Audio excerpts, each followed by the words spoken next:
वालेकुम, मेरा नाम है अनीस अहमद और आज की इस वीडियो में मैं आप लोगों को ब्लेंडर 4.2 में किसी भी मॉडल को इंपोर्ट और एक्सपोर्ट करना सिखाऊंगा।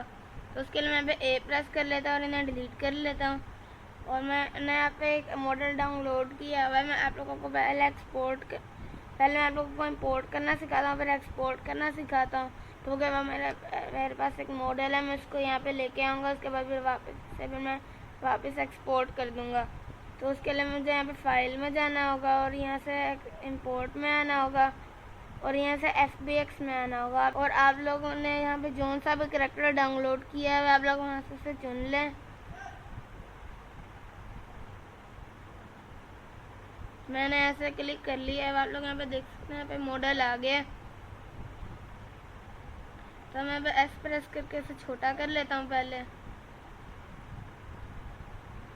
तो आप लोग यहाँ पे देख सकते हैं, यहाँ पे मैंने इसे इंपोर्ट कर लिया। और अगर मैं ऐसे कलरिंग मोड में जाऊँगा तब भी इसका कलर आएगा और ये मॉडलिंग मोड में भी इसका कलर आ रहा है। लेकिन अगर आप लोग चाहते हैं इसे एक्सपोर्ट करना तो उसके लिए भी आप लोग यहाँ से फाइल में जाएँ और यहाँ से आप लोग एक्सपोर्ट में जाएँ। और यहाँ से भी सेम वैसे ही आप लोगों को यहाँ पे बहुत सारे ऑप्शंस मिलेंगे। आप लोग उनमें से FBX के ऊपर क्लिक करें और जहाँ पे भी जाएँ इसको आप लोग एक्सपोर्ट कर सकते हैं। तो फिर आज के इस वीडियो में मैंने आप लोगों को ब्लेंडर 4.2 में किसी भी मॉडल को इंपोर्ट या एक्सपोर्ट करना सिखाया। फिर मैं नेक्स्ट वीडियो में मिलता हूँ, तब तक के लिए बाय बाय।